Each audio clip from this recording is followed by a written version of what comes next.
evaporate with proper heat and proper conditions. And those also, being volatile, they don't taste the best. So we don't want them in our chocolate.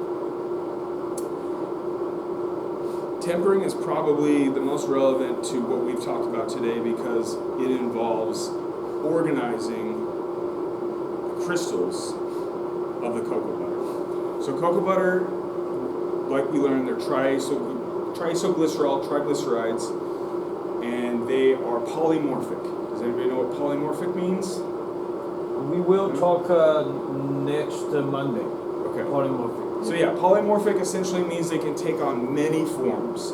In cocoa butter specifically, there are 5 different distinct polymorphs, and there is a range in the beta, and I'll talk about that in a second, but gamma, alpha, beta prime, 3 and 4 is the range, and then beta 5, beta 6. So when I temper chocolate, I'm sorry, I gotta hit myself. They are also symmetrical monounsaturated triglycerides, specifically 2-oleopalmitostearin. So like Dr. Shen just went over the nomenclature piece, they're the SUS, so the SN2 fatty acid has the unsaturation. After this class, I'm going to take this into the lab and I'm going to heat it up above 50 C. And that will destroy all forms of polymorphic crystals that exist that naturally occur. Then I'm going to control the cooling to about 34 degrees Celsius. And in that stage, I have a mix between the beta prime and the beta 5 and 6. Pretty well don't have any of these because they form around like 27 or so. So once that happens, I want to bring the temperature up just slightly from 29 to 32. And then the working temperature between when like I've deemed it to be, that's called being in temper, and that's when only the beta 5, well, not only, beta 5 crystals make up about 60 to 80% of those polymorphic crystals. And accretion occurs. Do you know what accretion means?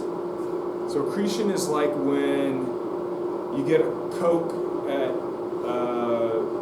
an amusement park out of the machine and it's like super, super cold and you open it and then suddenly it turns into slush. Have you guys seen that happen? Yeah? That's accretion.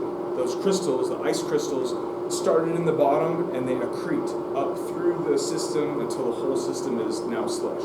So the same thing happens with the beta 5 crystals that we want. The beta 5 crystals are the most stable, and they give us the shiny, kind of crunchy, beautiful chocolate that we want. So once we reach 29 degrees, those beta 5 crystals are the majority polymorph. And then we want to agitate the chocolate a little bit to promote accretion, but not too much, because you probably didn't notice, but the top part of your bar was kind of like not glossy, not very pretty. It had like some white, that's called surface bloom, and then the bottom was nice and glossy and pretty. And that's because once I molded those, I scraped. And so I disrupted all the accretion on top. So I ruined the temper on top, but the temper on the bottom was still okay. So that is how delicate these crystal systems are. But, like I said, the working temperature is super, super temperamental, and when you don't have the proper temper, those beta 5 crystals as the majority polymorph, you have different matrices there for them. So this is a bit more complex than Dr. Shen drew on the board, but this is essentially what the triglyceride in cocoa butter looks like. And so you see SN1, 2, and 3, and then they can kind of like link together. This is the alpha form. So very, very unstable, very hard to work with. Flavors actually change when alpha is the majority of crystals, and it would not taste proper. Beta prime is a little more organized, and beta 5 and 6 is the most organized, the most tightly packed, and kind of like utilizes that symmetrical structure to the best of the ability of the crystal. And that's why it's the most stable. So like you probably, again, didn't notice, but the top of the bar was a little matte. It didn't really look very attractive.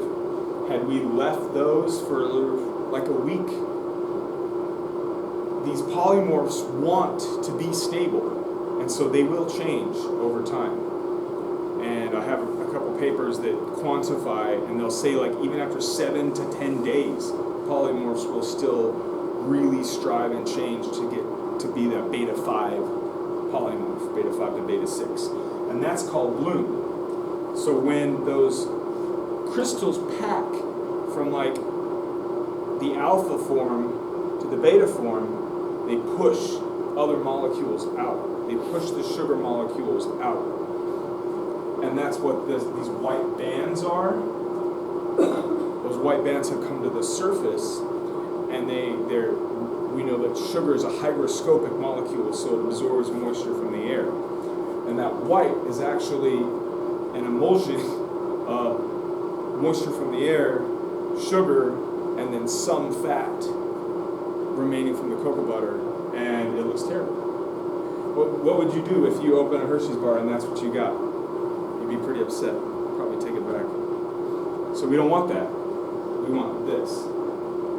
And that's when all those beta 5 crystals have organized and are completely packed tight. It snaps. It doesn't melt in your fingers. These other polymorphs, when they are the majority polymorph, you'll notice the chocolate will actually like melt in your hand, or sometimes it'll just remain liquid at room temperature. And so that's undesirable for both releasing the most aromatic compounds that you can and taking advantage of the beautiful aromatic compounds that exist naturally in the chocolate, and from a consumer perspective, from a shipping and storing perspective, none of those qualities are conducive to good storage, good consumption. So we definitely want to get rid of all of them and keep chocolate in temper.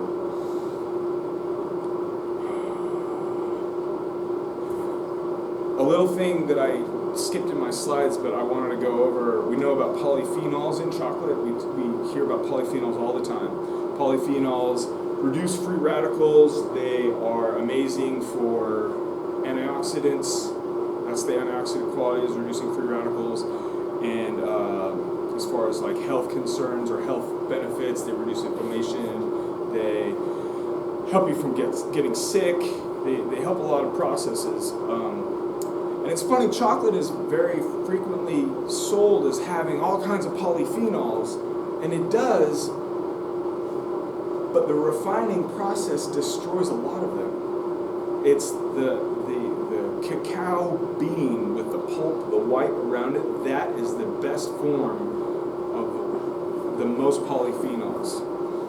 Actually, unfermented cacao beans have about 20% of polyphenols on a dry basis. So 20% of that weight is polyphenols.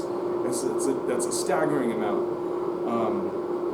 Fermentation, drying, roasting, it changes, destroys, degrades. It causes epimerization, or that chiral center we talked about. The configuration will rotate around that chiral center, and then it's not ruined, but it's an entirely different molecule and maybe less effective as an antioxidant. So typically, something I totally brushed over as well. Typically, the higher percentages of chocolate, 70%, 85%, would contain more polyphenols, but we're being lied to as far as chocolate having a lot of polyphenols, because it really doesn't. Now, who knows what the percentages mean of chocolate when they say 55% semi-sweet, or 35% milk chocolate, or 70% dark chocolate? Anybody? I know Tiffany does. So this chocolate that you just consumed is about 78% cocoa. The remaining 22% was broken up about 18% was sugar, and the rest was cocoa butter, because I didn't have enough cocoa butter at my house. This chocolate I'm very excited for. I'm going to do kind of an informal sensory evaluation between the two. Is exactly 70% cocoa, and the remaining, what did we decide, 60 and 40? 60% cocoa butter, 40% sugar from the 30%. And so I guarantee the flavor will be different, even though they're the same crop, they're from the same farm, just that slight shift will result in a different product.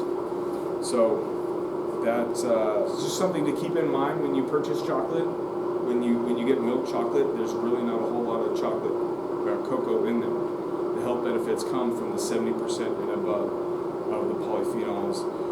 The fiber content is obviously watered down when they add milk solids and a lot of sugar. So, does anybody have any questions? Questions? Yes. You say it's like 70% cocoa, or like that number can change. Is that determined by like how much cocoa butter and sugar you put in? Yeah. So you could have 70% chocolate and 30% sugar, or you could have 70% chocolate, 15% sugar, 15% cocoa butter. The remainder doesn't really matter. It'll affect the flavor for sure, but it as far as the labeling of the 70%, it doesn't really matter. Yes.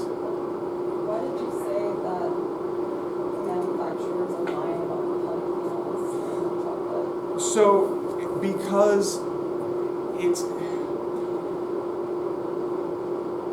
because the raw product itself has very, very high polyphenol value. Like I said, 20% on dry basis of the bean with the pulp, straight out of the pod. After fermentation, after roasting, after drying, yes, the polyphenols are still there. I didn't get an exact figure, but they're degraded such that it probably is less than half of the original.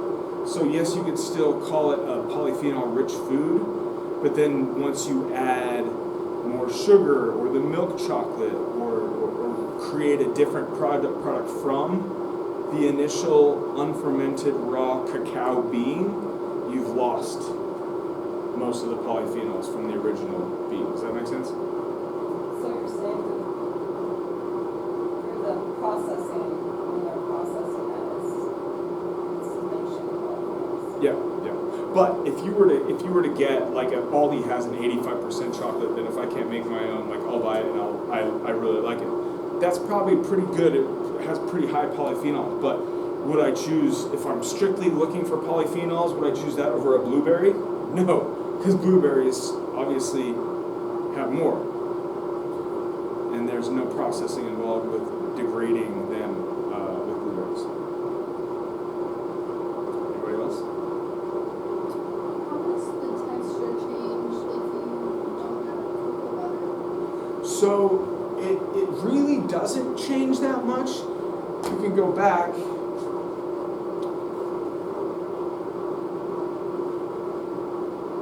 The beans themselves are about half cocoa butter, just naturally occurring. It would take longer to refine, it would take longer to grind, but the end product you probably wouldn't be able to tell texture. Now, flavor-wise, it's a little different. So if we go back to, sorry, I'm jumping, this slide, if I add more cocoa butter, it creates kind of a wider canvas. It creates a larger system for the flavoring particles and the aromatic compounds to exist in. If I have a smaller system, they're going to be more compact and concentrated is the best word I can come up with, but I don't know if that's the right word. I believe that they'd get lost. They'd probably get lost. It's the difference. I don't know how familiar you are with drinking like Scotch whiskey or really, really high quality whiskeys, but sometimes they say, I'd like it broken with water. And when they add water or just whiskey on the rocks, just a single ice cube, as that ice cube melts, those flavoring compounds are released because they have more of the system to kind of exist in. Does that make sense? So it's the same thing with the cocoa butter. And cocoa butter has a very mellow flavor. It's almost floral on its own. And so that adds a little bit, so that would probably lower the astringent flavor, the acidic flavor of the chocolate, depending on what kind of chocolate you used. I have a question for you. Is you have a different resource of those cocoa butter comes from. Yes. Which one is imported more for all the chocolate in the United States? Let's say from Hershey. Do you know which one? You have the slides about that. Yeah, the cocoa beans, what I mean. Oh, the beans. Yeah, the resource of the beans, you have Peru, Venezuela. Yes. Which country is cocoa bean region using a lot in the most in the United States? So the Forastero variety comes from Western Africa, and I believe that's the Ivory Coast. I'm not 100% sure, but I know for sure that variety, Forastero, is dominant. Like, holds 85% of the market share of production of cocoa beans. And so I would wager that most of them come from that region. And that region, if you've heard anything about like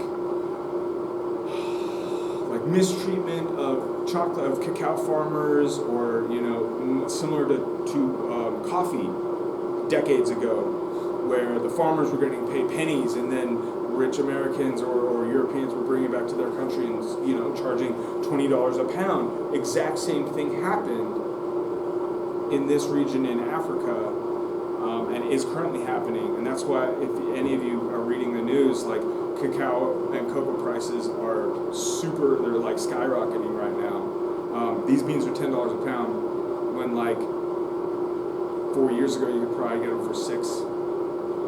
So yeah, the majority comes from the Western Africa and the Ivory Coast. Okay. Anybody else? All right. Thank you.